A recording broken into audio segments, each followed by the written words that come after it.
Good afternoon, guys. It's Working, bringing you a quick update on EOS. Excuse me, EOS. Hope you guys are having a wonderful afternoon. We're looking at EOS to the US dollar 4-hour chart on Bitfinex, and EOS is still operating within this larger wedge, guys. Yes, I realize we had this breakout here. As far as analysis is concerned, I'm kind of ignoring this breakout for the most part, not completely, but for the most part, knowing that this breakout was not organic. This was caused by obviously Bitcoin rising, a very big short squeeze. Not just the short squeeze, though. We've got this issue going on with Tether.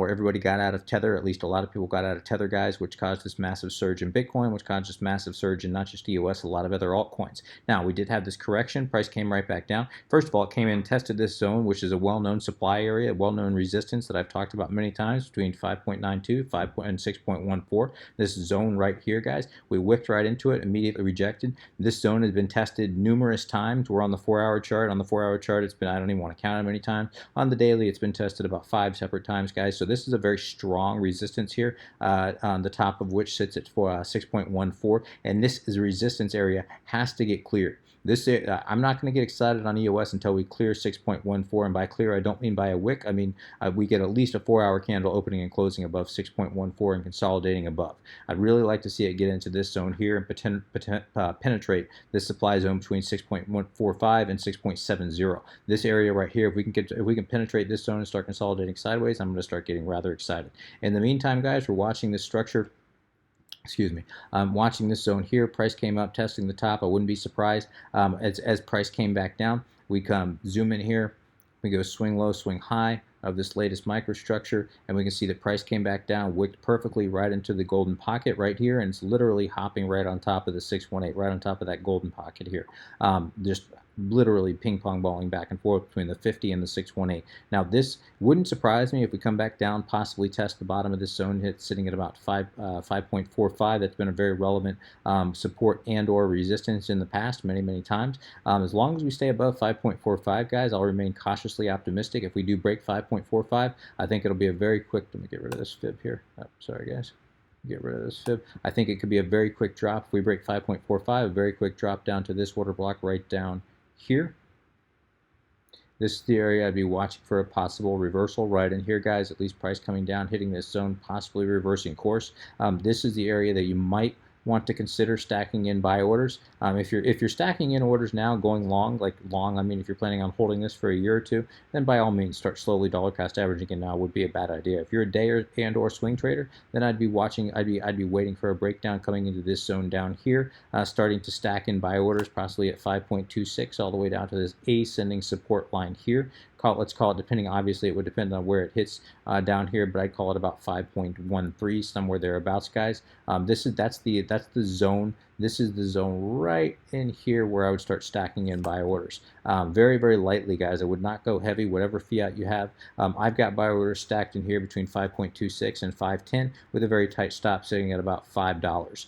Knowing that if it does end up breaking down, why $5? Because we come over here and we look at this, the start of this move all the way down here. This was right at about 5.01. I'm putting my stop loss just slightly below that wick there, knowing that a lot of stop hunts, this is where they're going to come looking right into here. We usually see a wick down here trying to liquidate, trying to find stop losses, trying to trigger stop losses, and they turn it right back around. So I'm putting my stop right about $5. I think I've got my stop loss starting at $5 and triggers all the way down to $5.95, or excuse me, $4.95. Between that zone is where all my stops are sitting if these orders do get filled, and that's a big if. We may never come down here, guys. Watching this zone, I will have to say that this is looking, going to zoom back out. This is looking somewhat bullish. I can certainly make a case that this is looking bullish. We're consolidating right above the 618. If I look at this from an Elliott perspective and I disregard everything prior and I just look at this microstructure here, guys, and again, I don't like to trade Elliott in low volume markets, and this is an extremely low volume market. If we come over here, I just refreshed this, guys. We're sitting at 397 million for the day on EOS. That, for as far as EOS is concerned, that's just pathetic. We need to start seeing volume at least above $1 billion per day I would say for at least 5 to 7 days in a row before we can start thinking, before we start saying that we're in a bull run, before we start declaring new money is entering this market. And that's what we need. We need new money to enter this market before we're going to get any kind of sustainable bull run, guys. Right now, this was again all pure manipulation, a pure stop hunt, a pure short squeeze, followed by a tether that caused this latest rise. I need to see a more organic rise. All that being said, guys, we are still operating within this wedge. As it gets closer to the apex of this wedge, we would expect a breakout right into here, and really that breakout could come in any day now. We are approaching the end of this zone here, and this right in here, actually, typically you'd expect it, if we look at this larger wedge, you would expect a breakout to come anywhere in that green zone of that larger wedge, guys, and we're not seeing it as of yet. Could happen at any time. So what I'm watching here, guys, I'm watching to see price, if it does end up impulsing up from here, if we do get possibly one more bounce down here, creating this double bottom, testing this bottom wick down here, and then an impulse right back up. What I'm going to be watching, obviously, I'm going to be watching to clear the body of this zone here, the top of which sits at about 5.68, somewhere thereabouts, and then I'm going to be watching price to come back up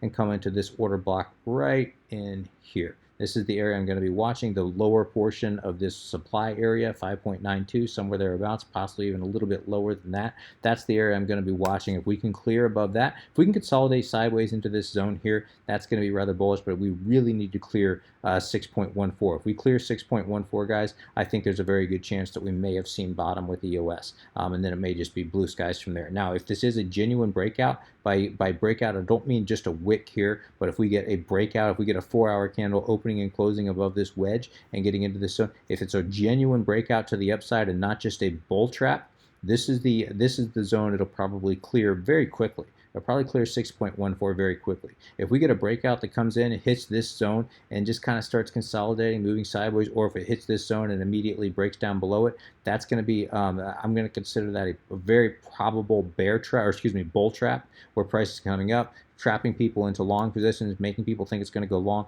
and then it just ends up collapsing on itself. Now, the opposite is also true, and we've seen the opposite is true as well. If price ends up breaking down, if price ends up breaking down, we've seen price break down and then immediately reverse course and come right back up. Call that a bear trap. Everybody, people think this is going to go short. Everyone thinks it's going to drop.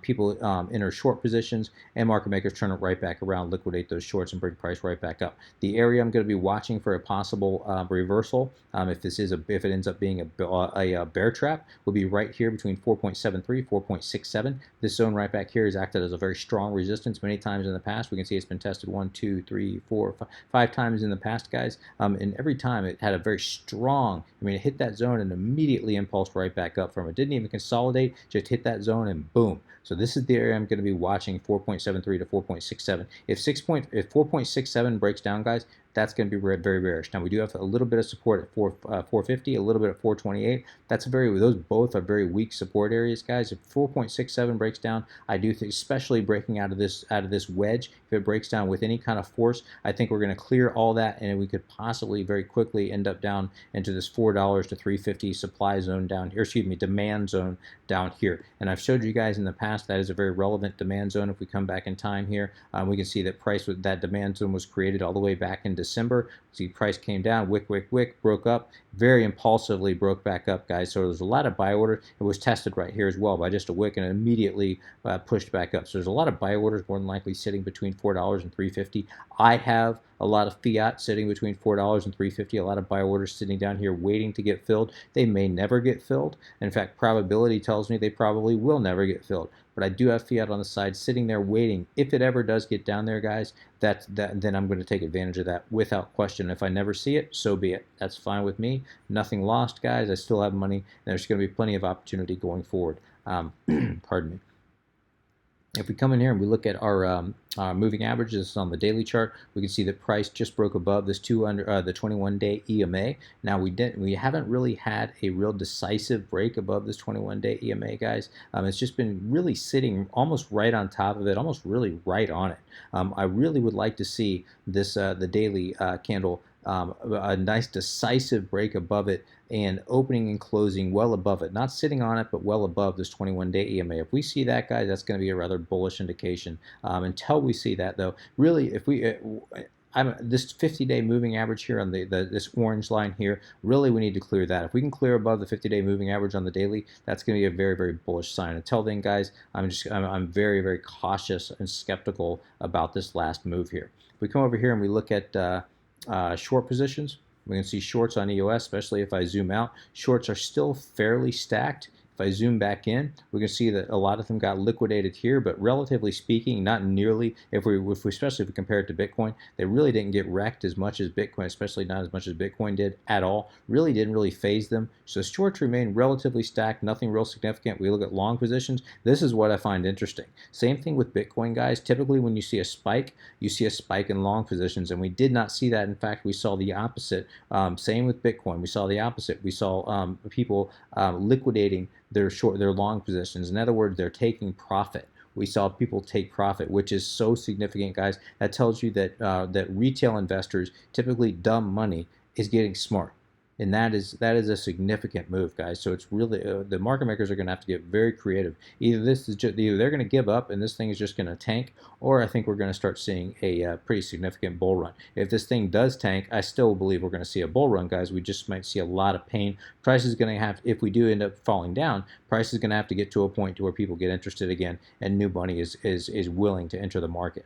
So we'll just have to kind of wait and see. It's really a standoff to see who is going to blink first, market makers or retail. And it's really interesting to kind of watch how this all is playing out.